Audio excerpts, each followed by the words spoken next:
Want a real vibes only, unfiltered take on just about anything and everything?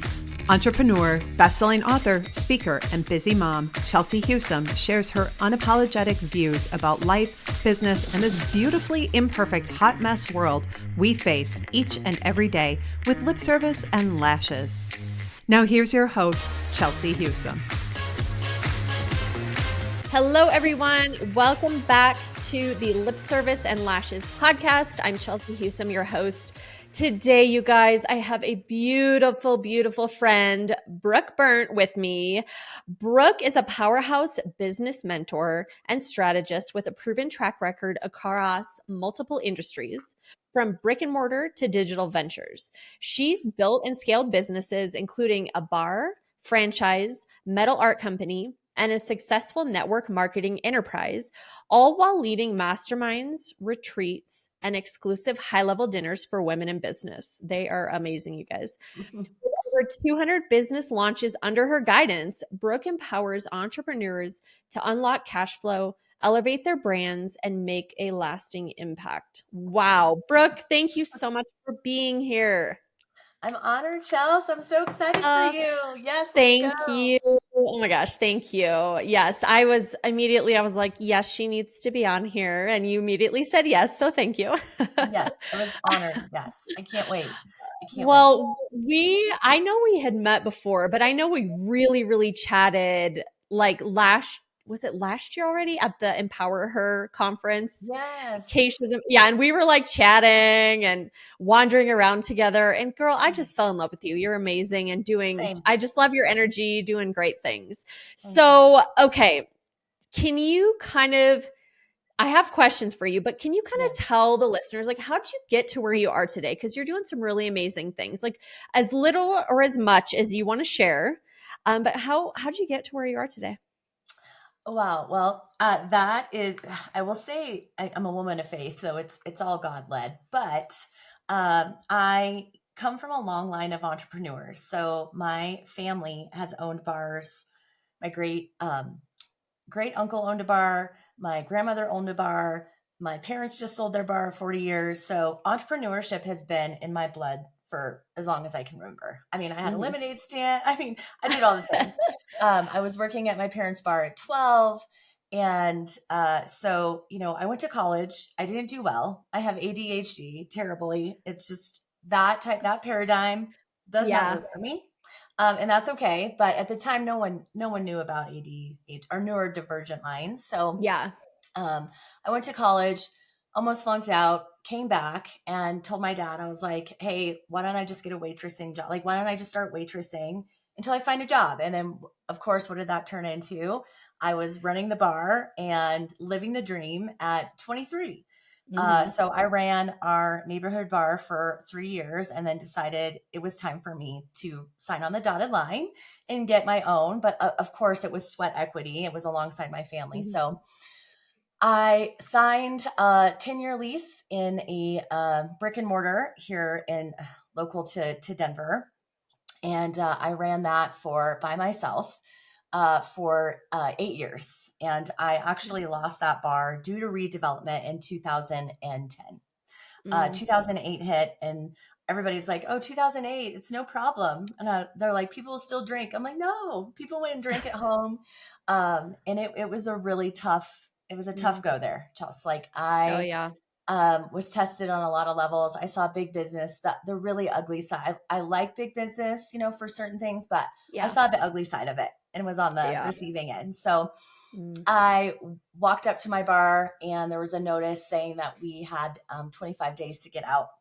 So it was removed from my life for the best reason. I look back on it, I'm like so thankful. So I do want to just encourage our listeners today that doors that close are actually working in your favor. Don't you believe that? I mean, to the core. Because it just doesn't seem like it at the time. It doesn't. No, it feels like the world's crumbling at 36. So I was 36 when that happened. It was my identity. I worked 7 days a week. I thought it was my future.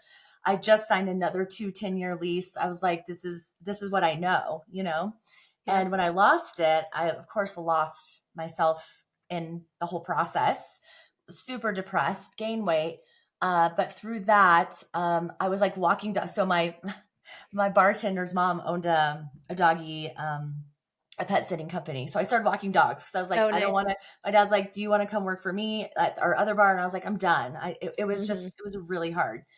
And through that, I found network marketing because I gained weight and I tried a holistic system. And then I was so opposed to network marketing, but it opened my eyes to passive income. Yep. And really, I will say that network marketing was the catalyst, part of the catalyst as to why I'm am where I am today. Because it opened, so the bar business is very misogynistic Mm-hmm. Yeah. and really brutal and doesn't encourage women. Like women weren't encouraging. It was very difficult to be a woman in that business. So I didn't see a lot of women encouraging one another, saying you can be a millionaire, you can live the life of your dreams. That wasn't modeled for me. But in network marketing, it was, and so I was very attracted to it, and that's where I learned Mm-hmm. about passive income. And I was like, what is even passive income? Yeah. This And that beautiful sounds income that amazing. yeah, I'm like, wow, $54 in your sleep. Like I would have had to bartend for 5 hours or walk 10 dogs or, so I just like clicked in my head. And then I was exposed, and you know them well, Chris and Lori Harder, like these Yep. beautiful people in Yep. this space who are just heart led and go givers and just living big. And I'm like, who are they? I never had seen any of that. So Mm-hmm. I was really intrigued. So I built with a network marketing company for 8 years, very hard. I was in it to win it. I learned so much. But in 2020, well, actually 2019, I was feeling very unaligned. And so um, even though I was very much in it, I was looking at other opportunities. And then that's where I found a franchise, and I opted in for a Card My Yard franchise. I'm not sure if you know what that is. I don't. Tell us. So during it was very trendy, and these two moms created it out of their garage in Texas, and it was a greeting card, like a yard sign, greeting card company. So Oh, I've seen it. Like if it's your birthday. yes, Oh, yep. yes, So yes. Okay. all the Yeah. drive-by happy birthdays and anniversaries, Okay. and so what was great for me in that process is I was pregnant at the time, losing Okay. my mind. And I was like, this is so cool. I can go card yards during the day. And I learned a lot in that business. I will frankly never own a franchise again, just knowing what I know about business and just seeing Mm, the other side of it. I think for some yeah. people, it might just work great, but for me, it just wasn't, it just didn't align, but it was really Yeah. fun for the 2.5 years I had it. So Okay. That's yeah, so I awesome. had that, and then I sold that about a year and a half ago. But through that whole process of just understanding having multiple streams of income, being multi-passionate. I know a lot of your listeners are probably multi-passionate, Mm-hmm. and kudos to you because I am too. I think it's such a gift. Yeah. My husband said that he wanted to start a metal business. So we started a metal business during all of these things, during Yeah. the lockdowns, like right before the lockdowns, actually. And we make metal art for ranches, homes, businesses, out of our garage, and we donate a percentage of those proceeds to a nonprofit called Bode Battalion, and they place service dogs with vets. So Oh, that's I love been just that. a beautiful impact, like stream of income for us, just to give back. It's really not our main focus, but Mm-hmm. for me, I in 2020, like I said, wasn't feeling aligned with my network marketing company anymore. So I did a mastermind. Masterminds are amazing. They're Yes, great. they are. And through that process, people were asking me, like, what are people asking you about? And I was like, business. I mean, I have such, like, I know how to negotiate, I know how to market. Mm-hmm. I've ran wholesale, retail, brick and mortar, all of it Yeah. online. And so through that and realizing, wow, I can be a business coach. I launched my business coaching business with a PayPal link and a Facebook post. That's I didn't awesome. even have a website. I was like, I'm doing it. I don't care. Yeah. I just do not care. I'll figure out the rest, right? Everything else was figure outable. But I just knew I had something like a passion. I love small business owners. That's really who I love serving, because I've been a small business owner. I've been where they are, Mm-hmm. especially with brick and mortar. It's so hard. Brick and It mortar is. is, it's beautiful, but it's also like you're dealing with so many variables. Mm-hmm. And, 2020 showed us that, right? So what really led me to, help small business owners take their now. So what I do now is really hone in on helping small business owners take their like startup expertise, Okay. because mentorship in a small business will help a small business be 93% more successful with mentorship. And Wow. that's what gets me Yeah. lit up, because there's so many people that have gone before us that we can Mm-hmm. learn from. And we're solopreneurs, so we need someone, because it's lonely, right? It can Yeah. be Yeah. really Yeah. lonely and really hard.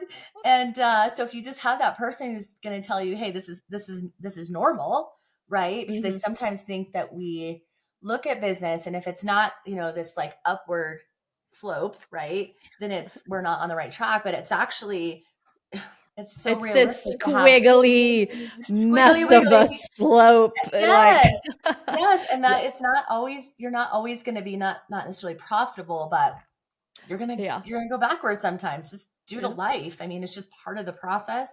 Yep. And to welcome that, 'cause so many people see it as failure. Mm-hmm. And just to encourage your audience, this past year for me has been just really rocky. I mean, I've just been like, whoa, what's going on? But that has just invited me in to make pivots and Yep. refine. And that's just such a gift of entrepreneurship, right? So it's like, where can we pull back to go ahead? So Yes, I yeah. love all of that. You have touched every facet of every type of business, which I love, right? And it is like knowing you reevaluate. It's not like one little tiny thing happens and then we give up and we close the business and whatever. Yeah. You figure it out. Like you have to, you got to pivot, right? I mean, that's just what we're doing. It will never not be that way. Never not be that way. And so many people, especially people like just launching a business, don't Hmm. understand that. So they get so discouraged. And I just want Oh to yeah. encourage anyone who's just stepping into entrepreneurship, or 5 years into entrepreneurship and feeling like, oh my gosh, I feel defeated. Again, I think it's putting yourself in rooms with people who are going to give you solutions, who are going to Yes. help you along, who are going to give you eyes on things because when you're in it so much and it's so hard and you're like, I can't see outside of this right now, to have some eyes on it. That's why I'm so careful, Chelsea, like who I surround myself with in Yes. my counsel. Okay. So Yes. these are the people that I'm sharing some of the really hard stuff with. I'm Hmm. careful with that because I want them, they know my end goal, right? They know my big vision. So they're not talking me out of stuff. They're giving me encouragement, and they're reminding me as why I started, right? And Hmm. who I am as a woman of God, and like my gifts. Because it can be a lonely, dark place. And in my heart, I feel like the enemy can try to talk you out of things every single Oh day. yeah. Oh yeah. You're Every sitting single alone day. in your office. You're like Yeah. crying. You're like, what Oh the hell yes. am I Oh doing? Why? yes. Oh, just And burn it's it so to the ground. normal to want to burn your, I literally in July was like, do I burn my business to the ground? Yeah. You're like, I'm ready. enough. I I think I'm can't going to do burn it it. to the ground. It's I think normal. if you're a true entrepreneur, yeah, you're like constantly all over the place mentally. And that's Yeah. it's there's a beauty in it, but it's not for the faint of heart. You're not going to make $1 million or even really any money at the beginning, people. Like, let's just be honest. Oh So gosh. you got to have the grit to be in it for the long haul. But the rewards are incredible, right? I mean, Yes. yes, but I totally agree about I office out of my house at home. So yes, I go out and do different things for my company, but it can get lonely, or you feel like maybe no one gets exactly what you're doing. Yeah. But so it is putting yourself around people like you, women like we surround ourselves with, that lift us up, we can be brutally honest with, and like cut the shit. Let's be imperfect and just Yes.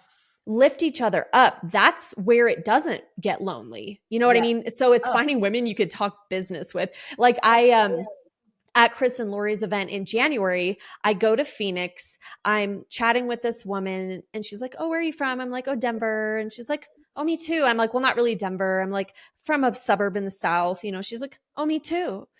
I'm like, well, she's like, "Where do you live?" And I told her like the neighborhood. She's like, "Me too." And I'm oh, like, this is freaking weird. I'm like, we yeah. live 2 minutes away from each other, but we had to fly to Phoenix to meet at an event. And Wow. she's like, can I just can we go back and I'm going to grab a coffee and my P&L statement and I'm going to come chat with you chat business on your front porch. I'm like, yeah, girl, let's go. Yes, let's do Cause it. like you get it, right? Yes. Yeah, and it's funny because yeah, I just brought my office back home. I Okay. was feeling like, so I had a workspace. I was at a co-working space, which I Okay. love, right? So Yes. I just felt like I had to immerse myself around people because for so long, like 2020 happened. I had my child. I was in Yeah. postpartum. I was like, here I am kind of feeling alone again and we're starting Yeah. this new venture ish, and you're so right. Like I met so many people at this workspace that were living in my community that I had no clue who they were. One of them is my very dear friend, Jessica Wilbur, who just inspires me beyond. And I was like, how come I Mhm. have not known you? Like we literally Yeah. get on Where the have you way. been all my life? Yes. And so, yeah, you're so right. It's crazy when we put ourselves in that place. So Oh, absolutely. yeah, No, I love that. yeah. Okay, so you are a mother, and I know you had quite the journey to get there. And I would ask, I'm going to ask you to share what you feel comfortable with, but I know I watch you and you're pretty public about certain things, which I love. Like what you see is what you get, and you're inspiring people. But can you share a little of your journey to becoming a mother? Oh, great. Yes, I'm happy to that. I thank you for asking. Yes. Yeah, so I am 49. I'll be 50 next year. I Girl, just you're love hot. Oh, I thank mean, you. my God. I'm just like, oh my I can gosh, I'm only gonna be hope. 50. It's so bananas. But yeah, I at 36 I met the love of my life, my best friend, and we got married and we started right away trying to have the baby. And so everyone around us was getting pregnant and time was going by and we were not. And Mhm. so we decided to just get some eyes on what was going on. And we were told that we can't really tell who it is or what's wrong. And that was frustrating. And so Yeah. we went down the path of doing IUIs and we did two of them. And that was when I was really first starting out in network marketing. I just lost my bar business. So money was very tight. And Mm. I mean, when I lost my bar, I was on the verge of bankruptcy. It was pretty brutal because you go from a six-figure income to zero Yeah. and you're walking dogs. Cause I'm like, oh wow, I'm making all this money I'm making $300 a week Mhm. walking other people's dogs. But so went through that process. And then the next thing they said was, hey, you should probably do IVF. And we weren't financially in a place and I wasn't ready to go on that journey. And Mm. God just whispered, restore your marriage because fertility challenges can really, I don't want to say a strain, but it can be very difficult on the Oh, marriage, yeah. right? Because your Absolutely. intimacy becomes all about trying to have a baby and you just Yes. kind of lose sight. And then people around you are afraid to tell you they're pregnant. So we just had a lot going on. And so when God showed me, like, I want to show you restoration in your marriage, go enjoy.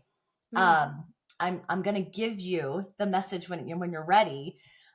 We went and we built this network marketing business. And so we earned trips. We went to Hawaii and all these things. So, we really felt like if it was going to happen, we wanted it to just on God's will. Yeah. Right. So, Mhm. um, at 43, God woke me up out of a dream. I was like, you need to go back.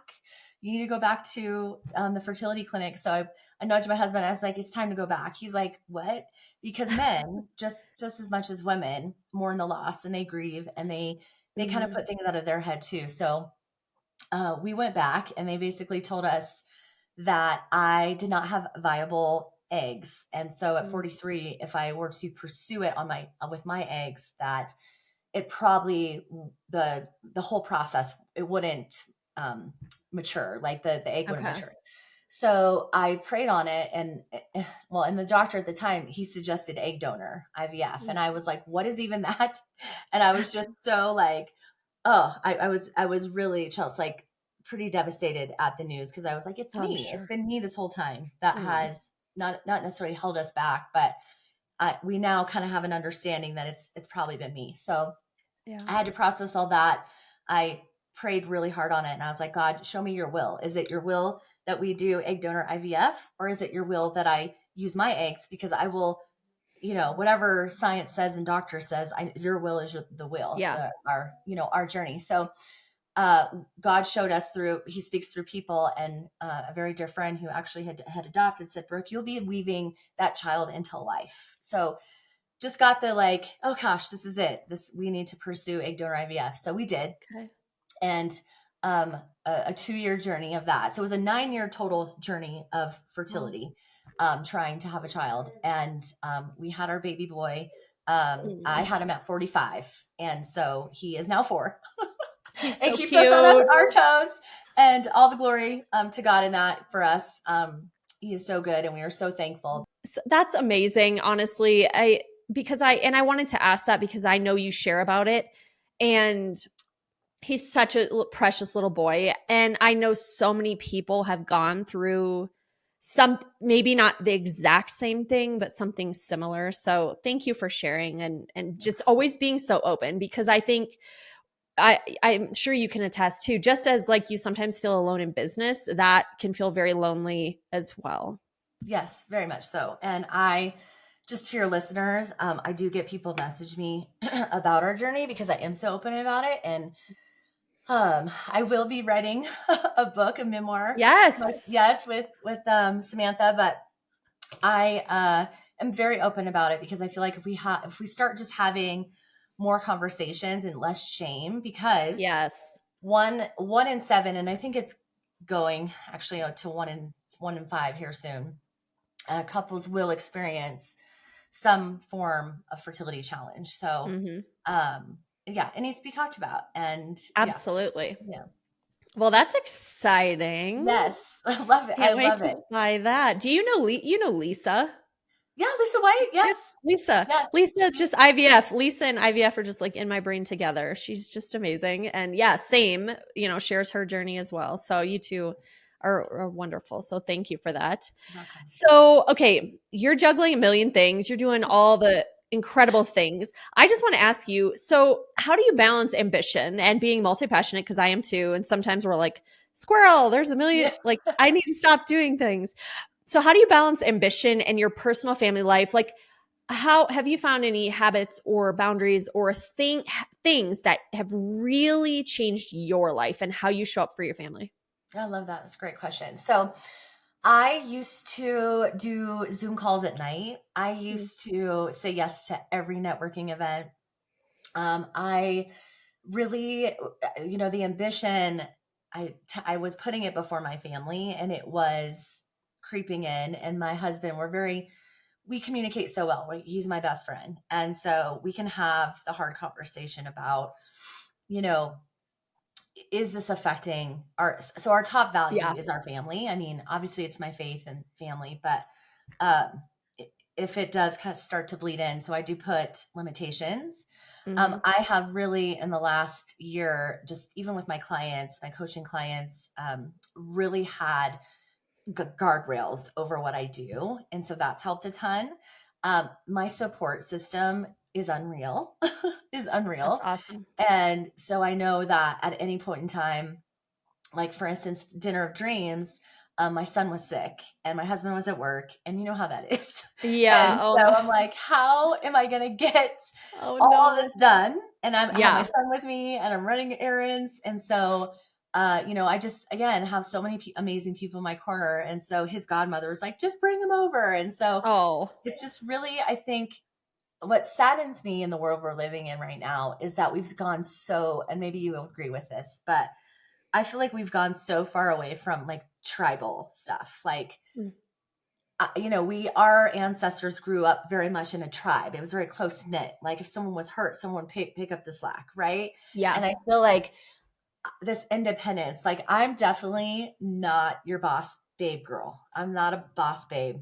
I'm very much a family is first person. Yeah. And that all comes as it I think, I agree. I think it should be.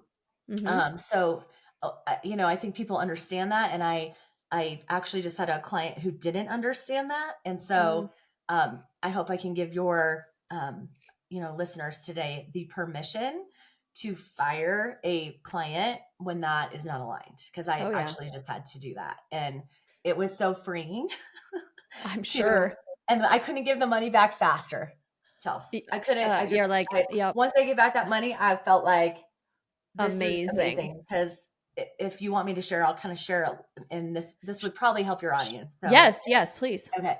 So on a Zoom call, this certain client was so bothered that my son came up to ask me a question, and it wasn't even a presentation. It was really just like an introduction. It wasn't even Yeah. like even a call like this, like even you, Yeah. like this now, we're just calm, cool. Like she lost her ever loving mind over it. And she didn't even acknowledge my Good. son and asked what my son's name was. And I was coming on as like a consultant, So Yeah. I, at that moment, knew on a cellular level, this is not going to work. This is Yeah. not going to work. I don't care how much money you're paying me. Thank you, but no, thank you. Yeah. And I, we just parted ways. Look, that's good. You Yeah. knew right away. Yeah. Yes, So, I think a lot of people, I actually fell back on like kind of pushing through in the beginning, but when that happened, I said that's just showing me like the holidays are coming. Like how like what's going to happen when I say I got to go take care of my son, right? Like Exactly. And you're going to get mad. No, you should be like, yes. oh my God, he's so cute. Yes, Yeah. like what's There's his name? yes. So to me, that was a huge red flag because if I work with anyone, like if their kid comes, like when I'm coaching, I make it very apparent and like the child feels so validated. Yes. Because we're doing this for our kids. Right. Yeah. Not like they're imposing and they're, a burden and shouldn't be there. Right. Oh, Yeah. Lord, No. no, that's not how I work. And some people might work that way. But I think that is unfortunate. And so, Yeah. that Well, I hope that can help the kudos to listener. you. Kudos to you for, just being true to yourself. Because some people, I'm sure everyone at one point has taken that client and then you're like the whole time, you're like, this is so not aligned. It's so much more difficult than it should be. I don't even like it. And Yes. it's like, was that worth any of the money? No, it really wasn't. So kudos to you for just getting like knowing it and be like, yep, I'm done. Yeah. I think at this point in life, it's like, man, I used to say yes to everything, and now I barely say yes to anything. And yes, I am a 95-year-old grandma, and I'm super boring, and I love it. Yes, Like I freaking love it. Me too. Like, yeah. I've learned If it so much takes about myself in this journey, yes, right? And I love this like entrepreneurship journey that allows us to, uncover what truly we want to do and lean into that because for so long yes, I would fight it. And I'm an introverted extrovert. So, excuse me, I can extrovert yes, a I'm the ton, same. but Yeah. I need to introvert and like refuel. And what I was finding is like, why am I so exhausted from these conferences and events? I wasn't taking any time after to really, feel myself back up. And I was just going straight into all the things. So, yeah. Oh, I totally get it. Like I'm going to an event with Chris and Lori in California next week, actually. But I've learned because I've gone to so many conferences this year that I always have my own room. Always. I bring my comfy socks, my comfy PJs. I order room service. And then there's a day after it ends because it is a lot of emotional energy, which it's freaking awesome, but I get exhausted. And so a day after I like journal, I sit by the pool by myself. I read, I have to recharge and kind of filter through everything that I learned and think through it. Yeah, like process it because it's so overwhelming at at first. So I am right there with you, girl. Same completely. I love that you do that. I just encourage, yes, and just to give yourself permission because I used to not do that, especially when I had my network marketing company or business. Oh yeah, everyone's like, let's room together. Oh, let's have a party. And I was like, no. And I even learned that with my mastermind and my retreats because we did stay in the same house. And I was telling my business partner, I was like, I don't think we're going to do that again. And not to any fault of the people that were with us because I love them.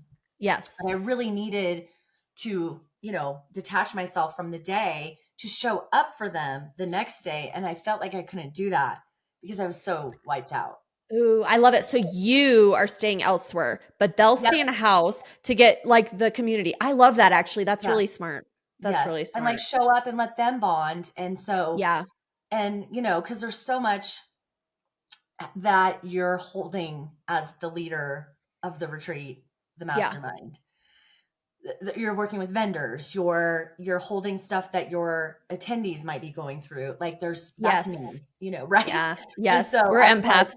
Yeah. I can't I can't hold all this. I need to No. like retreat, not talk, process, journal, just sit. And then when Yes. you're like changing and getting ready and you're in each other's space a ton, it can be hard. That's Oh, I for totally agree. yeah. I'm there with Yeah. you. Yes. All right, girl. I have one more question for you, and then I want you to share how we can support you and all the things you're doing. But if there's a woman listening right now, and maybe she is feeling like there's something more, she's kind of on the verge of change, or feeling like there's something more out there for her, what would your advice be? Oh, wow. That's So very I felt broad. I'm that way. sorry. So that's okay. I felt that way in 2020. Okay. It was 2021, sorry. And I had just had my baby. I was in postpartum. I lost myself in motherhood a little bit. And I was just like not feeling aligned. And so I invested in myself and I got in a room that was really uncomfortable for me at the time. And I just let myself be seen. And I think Mhm. that so many women are so afraid to truly be seen and share where they're at and be vulnerable. Like, I think sadly, sometimes we think we have to go in these rooms with, this is my next big move and I'm rocking it. Like, right. Like, Yep. this is it. I need, I just need help. But I think that sometimes like we need to be vulnerable enough to be like, I don't know what my next big move is. I don't Yes. I don't know the answers and I'm really okay with that. And these last few years have been hard, but I'm willing to show up. I'm willing to be curious. Like, I think curiosity is the coolest guide. Oh yeah. Like, when you're curious about something, lean into that instead of being fearful of it, right? So it's Hmm. like I'm constantly curious and learning and putting myself in educational spaces, to rooms that'll stretch me and grow me, to being like my close inner circle, like being vulnerable, like this is what's going on as a mother and a business owner. And even as I'm 49 and I have aging parents, and I will tell you that we are not talking enough Yeah. about aging parents and how that, I'm not single, I'm a only child. So it, Yeah. it's it's like a full-time job, like kind of worrying about them, their next steps, their transition. Yeah. So just finding those safe spaces, they're around and you'll know them and you'll feel them. Hmm. But you got to really lean into curiosity, I would say. And in my heart, if you are a person of faith, like lean into your faith. Hmm. It's the best thing ever. Yes. Hmm. I love that. And I totally agree. I mean, I think so many women, for some reason, like hold themselves back because they look around and feel all these other women are perfect, and they're so not. And if Yeah. they are appearing that way, they're just fake. It's not Yes. real, but it's No. like being beautifully imperfect and raw and Yeah. vulnerable and real, and just being like, this is me. I am a hot mess, but I'm Yes. always trying my best, Yeah. and try to find other genuine, driven, positive women. And you will find those tribes, and you will find those places where you can share everything that's on your heart and be seen and heard and supported, right? Yeah. And I thank God we both have that, Yes. and I admire you so much. And I know if I ever need anything, I could come to you, truly. And Oh, you're just the way you show up in the world. So thank you for thanks. just Oh, being I needed to hear so that amazing. today. I thank you. Truly, Thank truly. you. And so thank you for sharing all of your stories. You have so many more, but how can we help support you, or where can the listeners find out more about you? Because especially if you live in Denver, but even if you don't live in Denver, you Yeah. need to know this woman. Well, I spend majority of my time on Instagram. Me too. I love the platform. It's really, I love social media. I mean, I know it can be hard, right? Social media can be Mhm. really difficult. But I choose to see it as a place of connection. And so you can follow me at Brooke Berndt, dot business coach. And so I show up, I'm very consistent on IG. I'm on Facebook too, but that, I share more family stuff on there. We do have events coming up. My business partner, Grace Perry, with Grace Perry Productions, who I just absolutely adore. We Mhm. have events coming up in 2025. We do have a page called the Collab Club. And so we do love connecting women like yourself and other women in spaces where it's like, how can we, I think collaboration is the most beautiful gift in business, Yes. right? I've seen it happen, like people, hiring you or referring you to someone. That is like one of my gosh, I love doing it. It just lights me up. So how you can help me is following me, reaching out to me. I do have a lot of, things going on. I have offers coming down the pipeline, coaching offers. I'm switching things up in 2025. That's But exciting. Yeah. And just So tell me just how I can help follow you. her to hear all the goodness coming. And she's just And a amazing. podcast. So I can't wait to have you on too, Chelsea. Yeah. Let me know, girl. That's Yes. awesome. Congrats. Well, thank you so much. You're such an amazing person, and thank you for spreading your wisdom and just your authenticity with everyone. So thank you so much. And everyone, this is another episode of Lip Service and Lashes. Thank you so much. Share it with your friends. If you follow the show, if you're so kind, rate it if you love it. And always remember, no BS, just real vibes. Thanks for listening to Lip Service and Lashes with Chelsea Husum. Make sure to subscribe wherever you get your podcasts. To learn more about Chelsea and her life as a hot mess mompreneur, head over to chelseahusum.com. And be sure to follow her on all social platforms. Thanks for listening, and just remember, no BS, just real vibes.